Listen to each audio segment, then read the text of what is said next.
नमस्कार, जय जवान जय किसान न्यूज 24 में आपका स्वागत है। आइए नजर डालते हैं आज की खास खबर पर। तथागत इंटर कॉलेज कुरावली मैनपुरी में स्थित है। प्रबंधक संजीव जी पिछले कई साल से शिक्षा के क्षेत्र में जुड़े हुए हैं। प्रबंधक जी ने बताया कि कोरोना काल के समय में भी ऑनलाइन लगवा रहे थे क्लासेस। प्रबंधक जी ने कहा कि शिक्षा उस शेरनी का दूध है जो पिएगा वो दहाड़ेगा। उन्होंने कहा कि बच्चों के ऊपर कोरोना के बाद से विशेष ध्यान दिया जा रहा है। प्रबंधक जी ने कहा कि अपने जीवन में सिर्फ शिक्षा को आगे बढ़ाने के लिए हमने ये कदम उठाया है। उन्होंने कहा कि कोरोना के बाद से स्कूल में लगवा रहे हैं एक्स्ट्रा क्लासेस। मैनपुरी से संपादक कुमार गौरव के साथ मोहित राजपूत की रिपोर्ट। नमस्कार, आप देख रहे हैं जय जवान जय किसान न्यूज 24 में कुमार गौरव। आज मैं हूं जिला मैनपुरी में और मैनपुरी की नगर पंचायत कुरावली। आज मैं जहां बैठा हूं उस विद्यालय का नाम है तथागत इंटर कॉलेज। हमारे साथ बात करने के लिए उपस्थित यहाँ से प्रबंधक महोदय। बात करने का और जानने का प्रयास करूंगा कि चूंकि पिछले 2 साल कोविड का समय रहा, कोविड के बाद एक बार नई शुरुआत हुई है। बात करने का और जानने का प्रयास करूंगा कोविड के बाद जब नई शुरुआत हुई तो क्या क्या चैलेंजेस फेस करे, संस्था ने क्या क्या परेशानियां फेस करी, नया सेशन स्टार्ट हुआ है। बात करने का और जानने का प्रयास ये भी करूंगा कि कोविड के समय क्या क्या चैलेंजेस संस्था ने फेस करे, फाइनेंशियली क्या क्या इश्यूज आए, शिक्षा का जो गैप रहा उसको रिकवर करने के लिए संस्था क्या क्या एफर्ट करने वाली है। ऐसे बहुत सारे मुद्दों पे बात करने के लिए उपस्थित हैं। सर, सबसे पहले तो आपका स्वागत है। जी, मैं संजीव कुमार, तथागत इंटर कॉलेज कुरावली प्रधानाचार्य। जी सर, 2 साल कोविड का समय रहा, कोविड के बाद एक बार नई शुरुआत हुई है, कैसे रहे 2 साल? इन 2 सालों में शिक्षा का स्तर इतना गिर गया है कि उसको मैं समझता हूँ जहाँ तक कवर करने में अभी 2-3 वर्ष लग जाएंगे, क्योंकि बच्चों ने स्कूल आना बंद किया है। जो ऑनलाइन एजुकेशन थी उसमें शिक्षा का स्तर कुछ बच्चों तक ही पहुँचा है। जो समाज के उच्च वर्ग के हैं उन्होंने तो उनके माँ बाप ने उनको लैपटॉप और ये मोबाइल एंड्रॉयड फ़ोन उपलब्ध करा दिए, परंतु अधिकांशतः बच्चे ग्रामीण क्षेत्र से रहने वाले हैं, तो उन बच्चों पर ये न लैपटॉप था न मोबाइल था। उस दौरान जो शिक्षा उनको नहीं मिल पाई। बाद में जब भी थोड़ा बहुत समय के लिए आंशिक तौर पर स्कूल खोले गए जिसमें ऑफलाइन शिक्षा आई, तो बच्चों का भी उसमें इतना लगाव नहीं रहा, क्योंकि उस दौरान न कॉपी किताबों का तो रहा ही नहीं। किताबों का इसको बच्चों को जब टेक्स्ट बुक नहीं मिल पाई तो वो उस सिलेबस को कैसे कंप्लीट करें, ये स्कूल के लिए एक बहुत बड़ी समस्या रही। हमारे जो शिक्षक बंधु थे एक्सरसाइज को यूट्यूब पे पढ़कर, अन्य किताबों से भी पढ़कर, क्योंकि नया दौर था। एक यूट्यूब से जो अन्य जो अच्छे जो पहले से जुड़े संस्थान से जो कोचिंग रहे हैं उनसे हम लोगों ने नहीं सीखा, बाद में सीख के पढ़ाया। तो जहाँ तक लीपापोती जैसा सिस्टम रहा, अच्छा रेस्पॉन्स नहीं मिल पाया, कहीं तक चला कहीं नहीं चला, सभी बच्चे उससे नहीं जुड़ पाए। बहुत ही कम बच्चों को लाभ मिला है रिकवर करने। अभी आपने जैसे ऑनलाइन की बात करी, तो क्या मानना है आपका, पर्सनल ओपिनियन क्या है कि ऑनलाइन और ऑफलाइन में सबसे ज़्यादा इफेक्टिव किसको मानते हैं?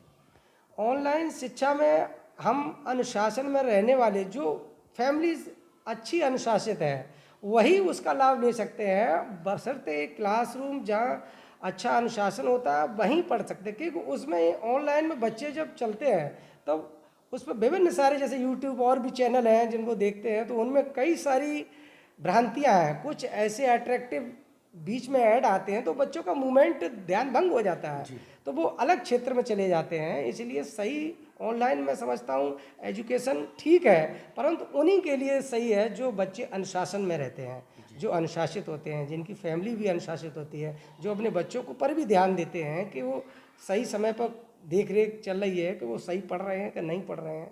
और जिनके माँ बाप इलिटरेट हैं, अनपढ़ हैं, वो बेचारे क्या देखें, वो तो ये देखते हैं कि मेरा बच्चा मोबाइल से ऑनलाइन से देख रहा है क्या देख रहा है, कौन सा पाठ्यक्रम देख रहा है, वो सही नहीं है। कहीं ना कहीं आपका मानना है कि मोबाइल का मिसयूज ज़्यादा, मिसयूज बहुत ज़्यादा है। यूज़ नहीं, यूज़ तो वही है जिन बच्चों ने अपना गोल निर्धारित किया है, लक्ष्य निर्धारित किया है कि हमें भविष्य में वो बनना है, और उनका जो दिनचर्या टाइम टेबल है, पढ़ने का पाठ्यक्रम भी है, उसको देख कर उन्होंने टाइम टेबल भी सेट किया कि सुबह इतना पढ़ना है, शाम को इतना पढ़ना है, वही उनके लिए बहुत अच्छा है।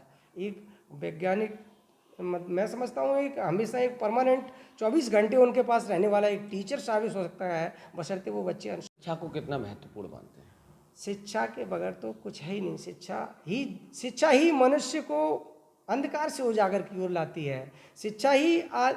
शिक्षा के माध्यम से ही हम बच्चे में सर्वांगीण विकास करते हैं, और शिक्षा ही आदमी को सेल्फ डिपेंड बनाती है। शिक्षा के जितने भी पहलू बताएं आपसे, बगैर शिक्षा के तो जैसे कि जानवर है, अगर शिक्षा नहीं है तो वो एथिकल जानवर, मनुष्य भी वो जानवर के समान है कि वो जानवर की तरह बिहेव करेगा। वो अच्छे बुरे केवल अपने स्वार्थ के लिए जानेगा, समाज के स्वार्थ के लिए नहीं जान पाएगा। इसलिए शिक्षा का समाज में बहुत योगदान है, सभी को शिक्षित होना है। और ये जो अंधविश्वास है, जो कुरीतियाँ हैं, ये शिक्षा के ही माध्यम से दूर की जा सकती हैं। जो पीढ़ी दर पीढ़ी चला आ रहा है अंधविश्वास, अगर उसको प्रकाश में लाना है तो हम बच्चे को सही शिक्षा दें। सर, क्या लगता है आपको एजुकेशन का जो भी गैप रहा उसको रिकवर करने में कितना समय लगेगा? संस्था क्या क्या एफर्ट करेगी? मैंने सर आपको पहले ही बताया कि जो गैप रहा है, बच्चे दूर चले गए, स्कूल से दूर चले गए, कुछ इकोनॉमिक आर्थिक व्यवस्था खराब रही, वो फीस अफोर्ड नहीं कर पाए, कुछ स्कूलों में भी फीस थी नहीं दे पाए, तो इस तरीके से बच्चों को ट्रांसफ़र होना लगा। फैमिलियाँ भी, जो मैंने देखा है कि जो पंजाब में, हिमाचल में, राजस्थान में, अन्य स्टेट में जो मजदूरी से रह के काम कर रहे थे वो अपने पैसा घर पे भेज रहे थे, वो उनके बच्चे पढ़ रहे थे, तो वो उनकी सब व्यवस्थाएं ध्वस्त हो गई कि वो उनको मजबूरन घर आना पड़ा, रोज़गार नहीं मिल पाया, गांव में इतना रोज़गार नहीं रहा, तो इसलिए शिक्षा का स्तर एकदम गिर गया। पुस्तकें बच्चों से दूर हो गई। जब तक पुस्तक नहीं है, अच्छी पुस्तक नहीं है, मैं समझता हूँ कि नहीं शिक्षा का सही बच्चे को ज्ञान दिया जा सकता है। जैसे कि भोजन करने के लिए, पेट भरने के लिए हमें भोजन की आवश्यकता है, उसमें भोजन भी चाहिए, पानी भी चाहिए। ऐसे हमको पढ़ने के लिए कॉपी और किताब की आवश्यकता है। बगैर नोटबुक और बगैर बुक के हम किसी को शिक्षित नहीं कर सकते हैं। ये नेट से हम दिखाते हैं, मानते हैं दृश्य चित्रण है, दृश्य चित्रण में अच्छी तरीके से समझ में आता है, परंतु उस समय कॉपीराइट भी करना है, बच्चे को उसमें से महत्वपूर्ण बिंदुओं को नोट भी करना है। तो नोटबुक मैं समझता हूँ वो बुक उसको, क्योंकि उसने आंशिक तौर पर दिखाया जाता है। विस्तृत जानकारी लेनी है तो उसे चैप्टर खोलना पड़ेगा, जो चैप्टर पढ़ रहा है। जैसे कि वो किसी भी चैप्टर को पढ़ रहा है तो चैप्टर पढ़ने के लिए उसे बुक भी चाहिए। तो मैं समझता हूँ सरकार को भी, प्रत्येक स्टूडेंट को भी, प्रत्येक विद्यालय को भी बच्चे को टेक्स्ट बुक मुहैया कराई जाए, सस्ते से सस्ते दामों में अच्छी से अच्छी पुस्तक लगाई जाए। ये रहे, क्योंकि इसमें भी दौर इतना हो गया है कि 1,000 रुपये की पुस्तकों का रेट हो रहा है। एक ग्रामीण कैसे एक पुस्तक को खरीद पाए? बच्चे की एक पुस्तक की कॉस्ट 1,000 रुपये की सराउंडिंग पहुँचती है। फिजिक्स, केमिस्ट्री, आगे की शिक्षा में बड़ा दिक्कत आती है। पुस्तकों का कितना हाई फाई रेट प्रकाशन पर चला गया। तो गवर्नमेंट एक अच्छा सुलभ NCERT पाठ्यक्रम मुहैया कराए और एक ही सिलेबस दे। मैं चाहता हूं कि सरकार से ये भी कहना चाहता हूं कि सरकार पूरे प्रदेश में नहीं बल्कि एक देश में जो क्लास 10 का सिलेबस है वो सभी बोर्ड, चाहे ICSE हो, चाहे CBSE हो, चाहे EP बोर्ड हो, चाहे स्टेट का जो भी बोर्ड रहा हो, सभी का सिलेबस एक होना चाहिए। मैं नहीं चाहता हूँ कि मेरा EP का बच्चा बिहार से पिछड़े, राजस्थान, महाराष्ट्र से पिछड़े, कि वो क्या पढ़ के आते हैं, केरल से क्या पढ़ के आते हैं। मैं चाहता हूँ कि ऑल ओवर इंडिया का सिलेबस एक होना चाहिए। चाहे वो लैंग्वेज का माध्यम कुछ भी रहा हो, लैंग्वेज को प्राथमिकता दी जा सकती है। अलग अलग स्टेट हैं, जैसे कि अच्छे शहर हैं, इंग्लिश मीडियम में पढ़ते हैं, परंतु जो इंग्लिश मीडियम में पढ़ रहा है वही बच्चा हिंदी मीडियम में भी पढ़े। तो इसलिए सिलेबस एक होना चाहिए, सिलेबस पाठ्यक्रम एक होना चाहिए, पुस्तकें एक जैसी होनी चाहिए, माध्यम अलग अलग होना चाहिए। एक सवाल आपसे, आपने देखा कोविड के बाद जब नया सेशन शुरू हुआ है तो पेरेंट्स के लिए क्या संदेश देना चाहते हैं और उनसे किस सहयोग की आकांक्षा करते हैं? पेरेंट्स से मैं यही चाहता हूँ कि कोविड के दौरान जो समस्या आई हैं उनको देखते हुए, मानता हूँ कि आर्थिक स्थिति पे प्रभाव पड़ा है, आर्थिक स्थिति इतनी अच्छी नहीं रही है, रोज़गार नहीं रहे, तो घर पे न बैठाएं। कहीं न कहीं सरकार ने भी स्कूल खोल रखे हैं, उन स्कूलों में जाएं, प्राइवेट सेक्टर में भी जाएं। प्राइवेट सेक्टर में हर स्कूल ऐसा नहीं है कि वहाँ फीस अफोर्ड नहीं कर पा रहे हो तो ज़्यादा फीस है तो हम समझते हैं कि किसी दूसरे स्कूल में जाएं, परंतु बच्चे को घर पे न बैठाएं, स्कूल ज़रूर भेजें।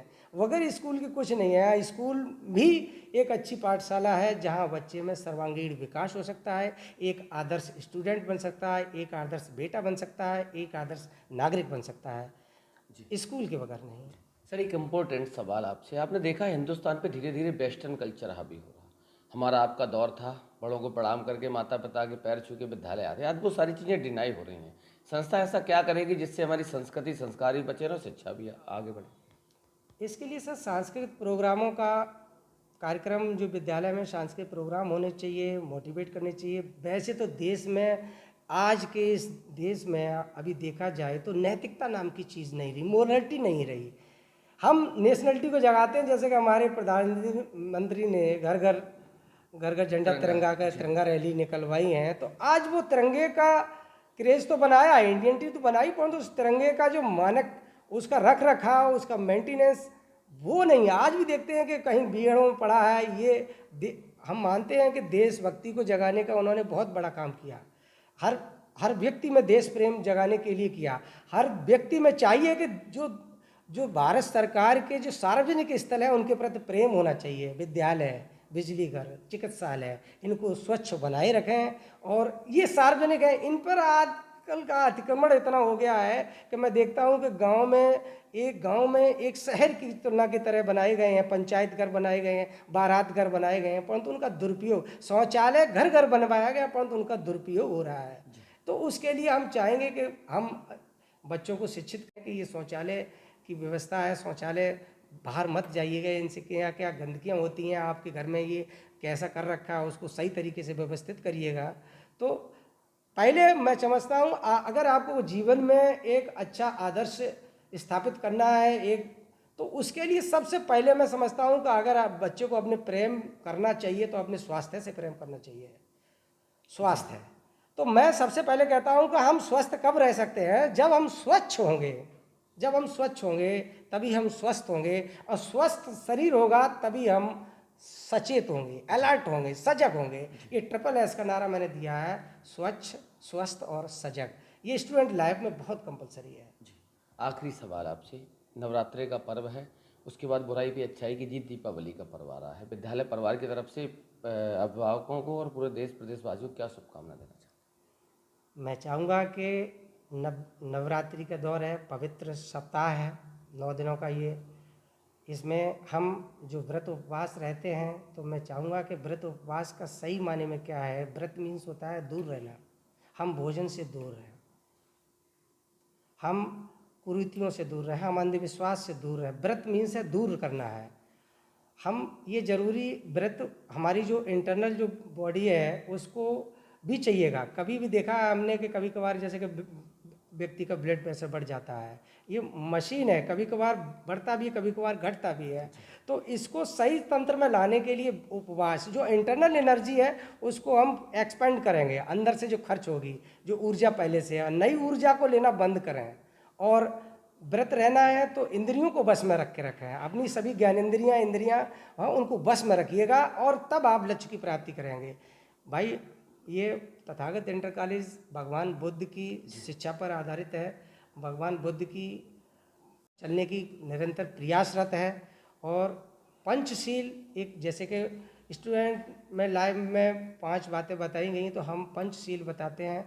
हमारी स्टेट में नहीं बल्कि आज उत्तर प्रदेश सरकार ने नहीं अभी सोचा है, महाराष्ट्र में, अन्य कई देश के कई 11 राज्य हैं जिसमें बच्चे को अनापान की विद्या। अभी आपने देखा होगा कि दिल्ली की सरकार ने, शिक्षा मंत्री मनीष सिसोदिया जी ने और केजरीवाल जी ने वहाँ पर 10 डेज कोर्स स्टूडेंट के लिए नहीं, पहले टीचर्स को मोटिवेट किया है कि सभी टीचर 10 डेज का कोर्स 10 दिवसीय विपश्यना सीख के आएँ, कैसे सही धर्म को सीख के आएँ, फिर वो बच्चे को अच्छी तरीके से सिखाएं। तो प्रत्येक, मैं चाहता हूँ अपनी प्रदेश सरकार से भी गुजारिश करना चाहता हूँ कि 10 दिन कंपलसरी किए जाए प्रत्येक शिक्षक को मेडिटेशन सिखाने के लिए, सही धर्म सिखाने के लिए, और वो समझें, तभी देश का सही और विकास हो सकता है। पंचशीलों का पालन करें, आप लक्ष्य की प्राप्ति करेंगे। बहुत बहुत धन्यवाद सर बात करने के लिए। हमारे साथ है तथागत इंटर कॉलेज के प्रधानाचार्य महोदय। बहुत बारीकी से बताया कोविड के समय क्या क्या परेशानियां रहीं, उसके साथ साथ ये भी बताया कि शिक्षा का जो गैप रहा संस्था कैसे उसकी भरपाई करेगी। हमें आशा है, उम्मीद है कि विद्यालय परिवार अपना 100% योगदान देगा, जिससे कि शिक्षा का जो भी गैप रहा उसको रिकवर करने में आसानी हो। न्यूज़ 24 की तरफ से प्रधानाचार्य महोदय को, विद्यालय परिवार को नवरात्रि की, आने वाले पर्व दीपावली की बहुत बहुत बधाई, बहुत बहुत शुभकामनाएं। धन्यवाद। पल पल की खबरों को देखने के लिए चैनल को लाइक, सब्सक्राइब और शेयर जरूर करें।